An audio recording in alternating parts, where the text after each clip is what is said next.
What's good, everyone? This is your boy Jay Shy from the Behind the Bench Sports Network. Shout out to the bench crew, Kelvin, Jermaine, JB, Lawrence, and Big Dog Talks Sports. I went live a couple weeks ago when Ice Cube dropped news that he wanted to sign Caitlin Clark to the BIG3. And I spoke about it. And even though it's a nice offer, I believe her game is most suited for today's NBA. Now, listen to me.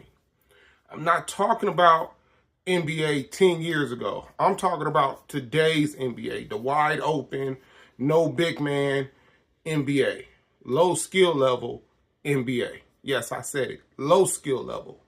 And I'm going to tell you why her game is more suited for the NBA now than the BIG3. Let's start off with the BIG3. They play a half-court set with 3 players on the court, so it's 3-on-3 basketball. They have a couple places where you could shoot a 4-point shot. And a lot of people think, well, if she plays in the BIG3, she'll be able to shoot a lot of 4-point shots and shoot a lot of threes. But not necessarily, because the defense on her will be a lot tougher than what it would in the NBA. And that's because she's playing against ex-NBA players that played at a time when the game was a lot physical. If you watch the BIG3, they're way more physical than the NBA is today. With that said, it's not saying that she won't never be able to get a shot off, but I could see those players, especially within the first 10 games, not wanting to get showed out by a female. Now, I played basketball. I'm not saying I played at a super high level, D1, summer league teams, summer, like, the Drew or anything like that. What I'm saying is I played pickup, but at a high level. I played with real ballers, if it's the 24-hour fitness, if it was runs at USC. I'm from California. I played real big time basketball when it comes to unorganized, and in some of those games you might get a female participant. And that female participant, she ain't the strongest, she ain't the fastest, but anybody that really plays basketball knows the game is played from here up. From here up. And those female players that you might have had on a team or you might have been watching, they do get their shot off. Now, they're playing a 5-on-5 full court. So it's not a half court, it's a full court. When it's a half court, defense is already set. There's no transition buckets, right? There's no fast breaks. It's miss, clear, reset, right?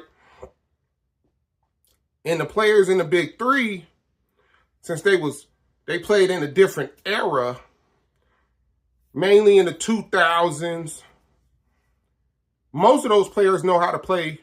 Most of those players had a mid-range game, and they had a back-to-the-basket game.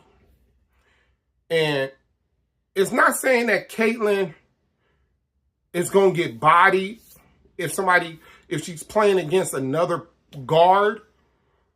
Yeah, they're going to probably have more strengths than her. It ain't really the weight. It's the strength. It's the man's strength versus the woman's strength. And she will have to gain strength more than anything else. So if she's playing against a smaller point guard, it's not about him backing her down and barbecuing chicken her in the post. He's able to play with his back to the basket, which would be a lot of turnaround jump shots, a lot of fadeaways, right? With his back to the basket.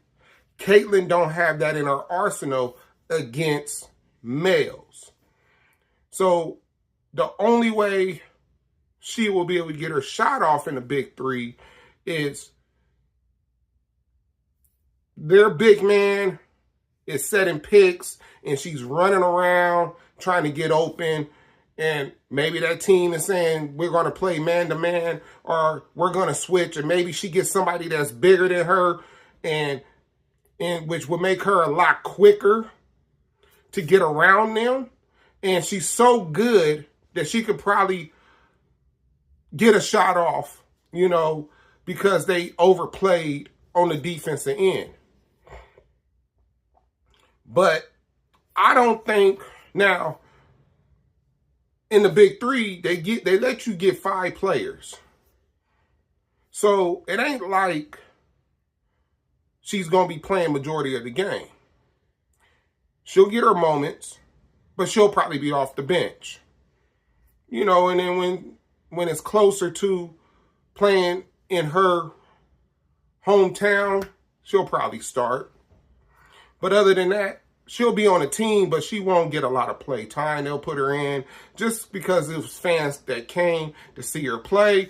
She'll probably get off a couple shots, but I don't think that she'll be scoring, 10 points, 8 points, 6 points in the big three. Maybe she might be able to score 6 points. Maybe have a game where she scores 8, but don't expect her to get like 16 or 14 points in those games unless it's a creative type of game plan for her to be able to score. Now, why did I say she's capable of playing in today's NBA? Because she could get a lot of her buckets off the transition. Now, when you see teams in fast breaks, you get a player that runs to corners. You get a trail man that stops at the top of the key. You get players that run to the wing. And with her ability to shoot deep, she's already shooting past the normal NBA line. Yes, the ball may be a little bit bigger, but she could get strong enough. I believe she can average 12 points a game. But it all depends on what team she's on. What team? She has to be on a team that already has established stars. 2 stars. And she'll be the 5th best player on the court. You see what I'm saying? If she goes to a team and she's the 3rd best player on the court, that's not going to work for her. She has to be on the court where she's the 5th best player. Meaning they got 2 superstars, maybe 3, and then they got their big man, and then they got her.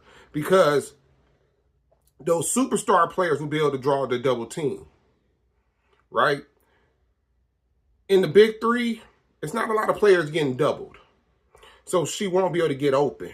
But in the NBA, if she's standing in that corner, and if the certain player is driving on her side of the basket, and they're forced to double that player, and the player with the ball throws it to her, she has a quick enough release to get that shot off.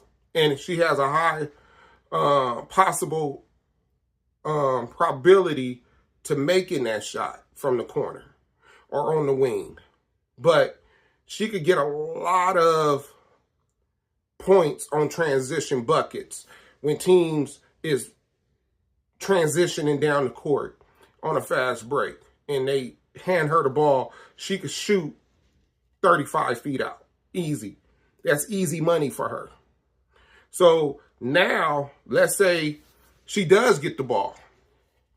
Well, you can't overly play her because there's no hand checking, which I think in the big three, there is hand checking.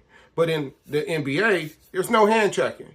So you can't really get physical with her on the perimeter. Her dribbles is above average that she could get around a player, but once she gets around that player, it's not guaranteed that she's going to be able to go to the basket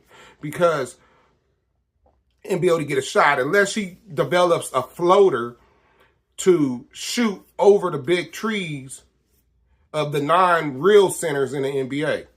You see what I'm saying? If she could develop a floater, cool. Is it times that she might be able to get a wide open layup? Yeah. Can she finish? Can she take a bump from a player and get a layup? Yeah, she can. We all done played pickup games where you had to guard somebody smaller than you, and that player, depending on their skill set, was still able to get a shot off. You see what I'm saying? Like Ty Lawson, right? Those that remember Ty Lawson was like 5'9" at best, maybe 6 feet. He probably weighed around between 160, 170. He was a little thicker. I'd give him 175. But he was small. Okay, well, let's think about Earl Boykins. Earl Boykins probably weighed around between 150, 160. And Earl Boykins was about 5'7", 5'8". Muggsy Bogues, he was a lot thicker, but he was about 5'5", 5'6". So, but in an NBA game, they was open and they was able to hit some shots. Clark is able to pump fake because there'll be a lot of players biting off her pump fake. She could pump fake, take a dribble to the right, take a dribble to the left, quick enough before the player is able to react to get that shot off. That's why I believe she could go into today's NBA and give a team at least 9 to 12 points. That's either 3 threes or 4 threes. 2's going to be open. 2 may be open with her in the corners. 2 may just be on transition. And 1 may just be on maybe her coming off screens. And they run an offense like a Reggie Miller, like a Rip Hamilton. And she's coming around screens and she's catching and shooting. And when she catches it, it's from deep. Because that player is going to have to be on her all game. And in some of these clips, I'm going to break down and I'm going to show you why she will be effective in today's NBA than the big three. So I hope you enjoyed this video. This is Clark in transition. Money. Watch this pass by Caitlin behind the back. She's a above average passer that would translate to the NBA as she was great getting her teammates open. In this right here, she could take the bump. I'm not saying that she could finish somebody that's weighing 215, but she could take bumps and probably finish. Right here, she gets the ball from deep and she could let go. That translates in the NBA. If you don't play up on her all the time, she could hit open jumpers just like that. Now look at this play. Look at that pass. It's not a lot of people in the NBA that can make a pass like that.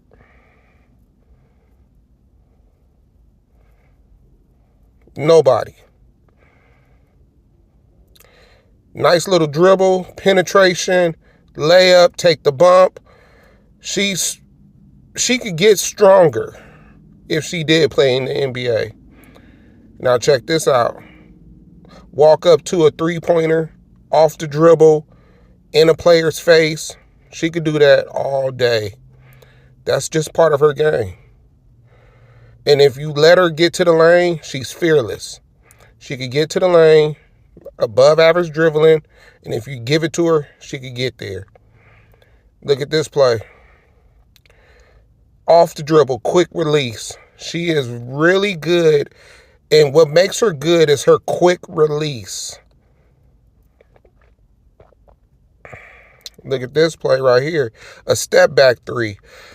Look, it's hard to defend someone like this the whole game.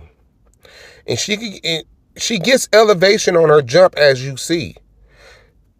I'm not saying that if she came into the NBA, she's scoring a whole lot of points, but she could get her shot off. That's that transition. That's what makes her game a lot better. At the end of the day, Caitlin Clark could get her shot off in the NBA in transition and in moments. And she could be a decoy. If you're running her off screens like Reggie Miller, Rip Hamilton, it's going to draw the defense. But like I said, she have to be on a team with great players. Can't put her on Orlando and then act like she's going to come in and make magic. But if you put her like with a Milwaukee Buck team in certain situations, certain type of matchups, she could come in and do something. Now, yeah, can she be a liability on defense? Yeah, but in today's game, it's not a lot of players that could play with their back towards the basket. A lot of these players don't have a post game.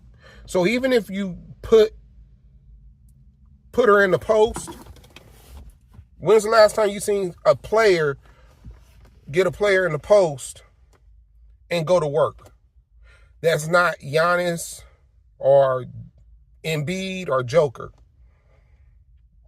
When's the last time you just seen a player go to work, hit a jump hook, that's a guard, or a turnaround jump shot? That's a guard. If Jalen Brunson could get off, and it ain't like he's stronger.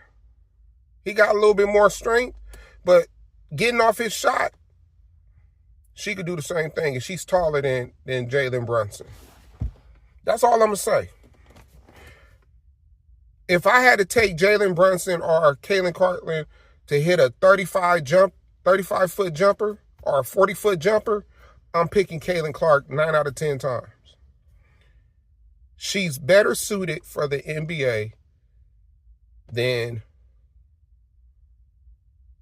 the big three. And I'm going to say this and I'm going to end it.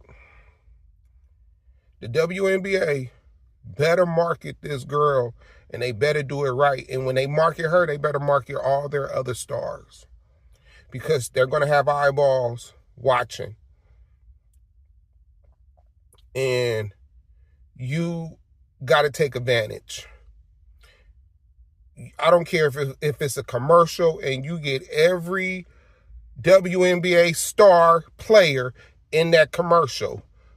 It needs to be creative, and it needs to bring some buzz, because you got to ride the momentum of the college basketball, women's college basketball, then from Caitlin Clark, and then show what you have also, then Caitlin. Whoever's part of the marketing team got to do an excellent job. But I wanted to show you why her game translates for the NBA better than the big three. Like I said, I'm not saying that she could come in averaging 17, 20 points. That don't even sound realistic. But in today's NBA game, offensively in transition, coming off screens, she could get you 12 points. She could get you 12 points. Defensively, it's not a lot of players in the NBA that can play with their back towards the basket, which is the only way you're going to be able to use her on defense, is trying to back her down and have her back towards the basket. Even LeBron James don't even have a strong back to the basket game footwork wise. And I'm not saying him against Caitlin. I'm just saying in general. So it's a lot of players in the NBA because they don't practice that. They don't play like that. All they do is practice is shooting threes. So a lot of these players that once did have a back to the basket, they don't have it no more, because you got to continuously play like that. I remember, I had a nice little back to the basket game, but when I didn't play basketball for a long time and then try to come back, my game was off playing back to the basket. So, with that said, I'm your boy Jay Shot. This is a Behind the Bench Sports Network video. Shout out to the bench crew. Check out all our past videos. Until then, I'm out.